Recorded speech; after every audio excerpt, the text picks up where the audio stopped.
Hey guys, it's SimQueen, and today I'm doing a speed build for the A to Z build challenge. We are on the letter I, and so I chose an industrial home, which I am so happy with this. I love when I finish a build and I can honestly say that it's my best work and that I'm really happy with it, and that's how this one feels. So it is an industrial loft. I've definitely done a few loft builds lately, like within the last few months, and this one is by far my favorite. This is probably one of the best builds I've ever done, I think, and so I'm super excited to share it with you guys, especially for this A to Z build challenge, which so far I'm really happy with. I'm quite satisfied with all the builds I've been putting out so far for the challenge, and I have thoroughly been enjoying it as well. So this house I actually built before Island Living came out, so you won't see any, or even the patch, so you won't see any of those items in the build catalog as I'm going through and building this house. I went to Pinterest for a lot of inspiration for this home because I've never really seen an industrial home before. They don't typically have them where I live, and so I definitely had to go onto Pinterest a little bit and find some inspiration, and I definitely did. I'm super happy with every single room, especially the kitchen and like the dining room area. I think that those are the best ones. I was going for sort of, obviously the industrial look, but sort of like a rustic rundown, I don't know, with like a little bit of modern art twist, I guess, and a few bold colors here and there, and I don't know, the whole industrial theme I thought was very interesting. It's definitely not the type of house that I would buy or live in, but I definitely appreciate the style of it. I did end up using a lot of the the debug items as well, which I don't normally do for my builds just because it takes a long time to go through the debug catalog. It takes forever. You gotta scroll and scroll and scroll. Unless you know what you're looking for, then you can just type it in, but I just find it takes me too long, so I normally don't actually use it. But in this case, I really wanted like a little coffee bag and a coffee cup next to the coffee maker. I thought that would be a nice touch, and so I did actually go through the effort of finding a few little items to place throughout the home, and I think they look really nice. The kitchen is really coming together, I think. I use a lot of sort of quirky light fixtures, like the light bulbs that came from the Laundry Day stuff pack. They just kind of, it's just like basically a light bulb that just hangs there. It's very industrial looking, I think, and so I did use a few of those throughout the house, and I'm just playing around with different sort of backsplash or like a tile for the kitchen as well. I may end up changing it, I can't quite remember. I wanted this home to look quite lived in as well, and I could picture like a single bachelor living in here, like maybe a bachelor with quite a bit of money. I don't remember how much this house ends up costing, but I do know it wasn't cheap, that's for sure.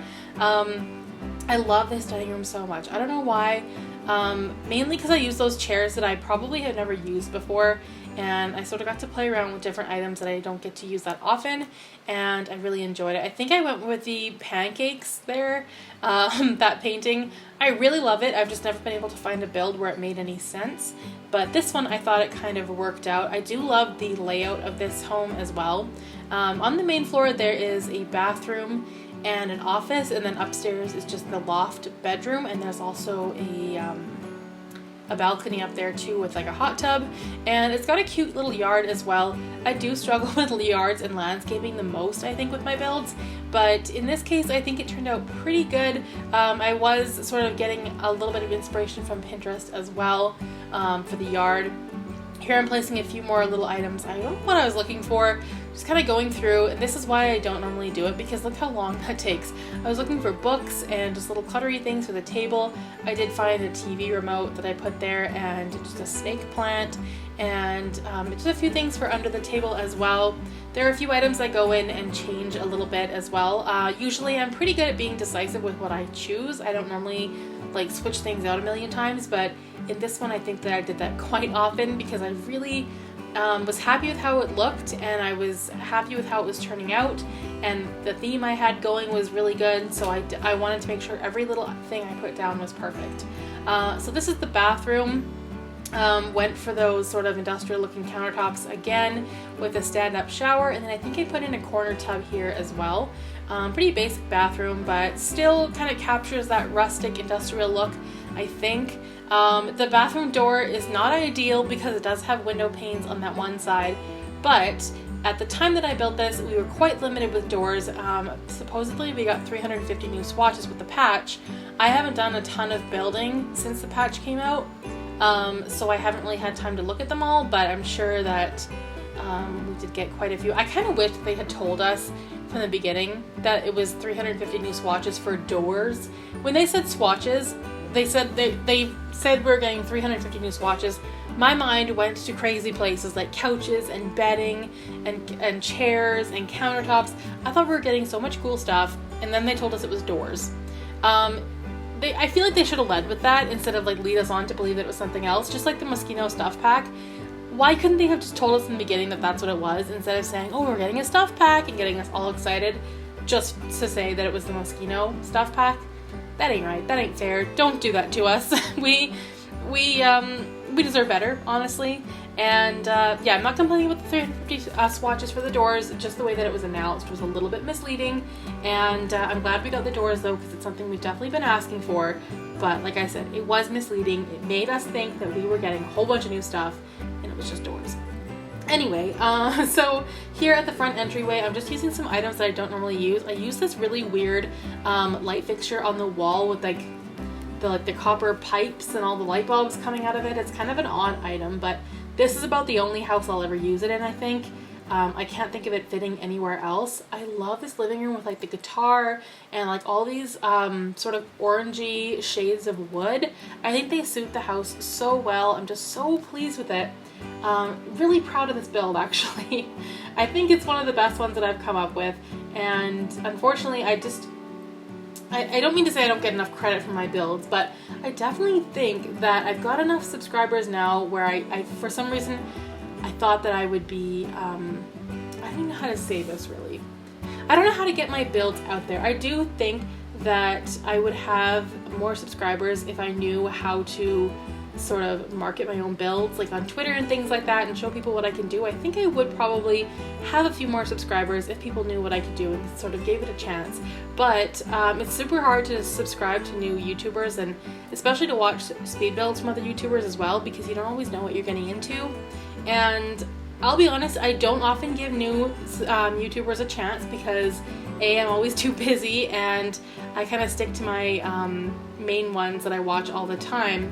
And so I feel like I don't have enough time to watch new YouTubers, but I really think we should all make an effort to do that, because there's so many people in the community that are really talented and really skilled and put up quality content, and we should definitely check them out. And I don't just mean everyone else, I mean myself too.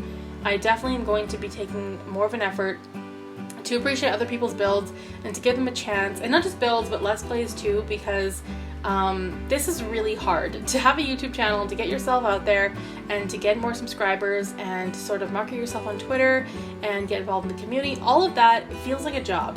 Like YouTube, it feels like a job to me, and it's really not a job. I don't get paid for it at all. This is purely a hobby that I love to do, but on the side I run my own business, and that is a lot of work, and to balance that and YouTube, it kind of makes me wish that there was more of a payoff, you know what I mean?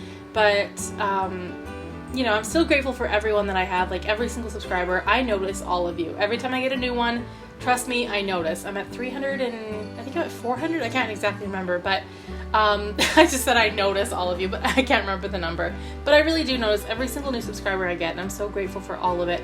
I just wish that this was an easier game. Like, I look at people who have like 1 million or like 300,000, and I think like, where is the market for this? I cannot find these people.